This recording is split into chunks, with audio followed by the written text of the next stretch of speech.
Allô, globiste? Si vous connaissez cette chaîne, vous connaissez probablement À l'image. Un platiste vétéran est le second complotiste à être passé sur ma chaîne. À jamais dans mon cœur. Ah, ok. Ah mais oui, je me rappelle, c'est le mec qui a fait oui, j'ai un P1000, on voit pas un bateau, je zoome, on voit un bateau, et ben donc la Terre est plate. Oui, et oh, je filme un coucher de soleil, donc la Terre est plate.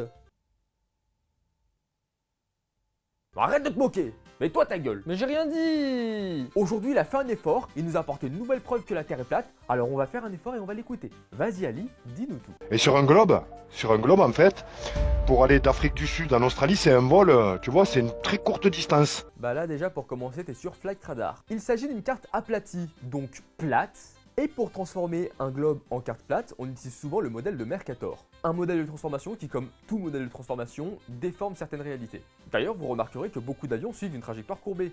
C'est pas par passion de perdre du carburant, mais c'est juste que quand t'aplatis un territoire rond, bah une vraie ligne droite, ça devient ça. Et ça, bah en fait, c'est un détour. Bon, ok, il nous parle de globe en nous montrant un modèle plat, mais ça veut pas dire qu'il a pas travaillé son sujet. T'as vu? Ici, là, tu vois tout le nombre d'avions? Tu n'as pas un seul avion ici, là, regarde. Ici, là, entre l'Afrique du Sud et l'Australie, pas d'avion. Ouais, alors là, j'essaie d'être gentil, mais... Mais Papy Ali a du mal avec la technologie. Je vous présente l'océan Indien. 15 secondes plus tard, l'océan Indien en zoomant. 15 secondes plus tard, l'océan Indien en zoomant plus.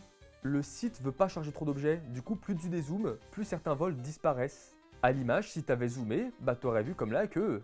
il y a des vols sur l'océan Indien. Ouais, mais très peu font une ligne directe. Pourquoi il y aurait des lignes directes entre l'Afrique du Sud et l'Australie? Pour le tourisme? Tu t'es déjà dit que t'avais une furieuse envie de visiter Santo Antonio de Palana? Non. Tu t'es déjà dit que t'avais envie de tester les glaces au chanvre commun à Bruxelles? Bah ouais.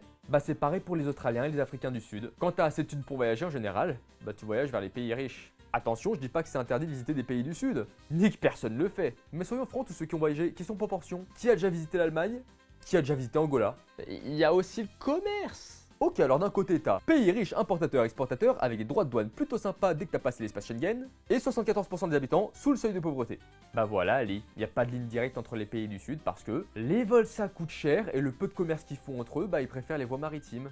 Et les gros mouvements d'import-export, bah ils se font plutôt avec les pays riches. C'est quand même dommage de trouver un tel exemple des débordements du capitalisme et que la seule conclusion que le mec arrive à en tirer, c'est « Oh l'intérêt plate ».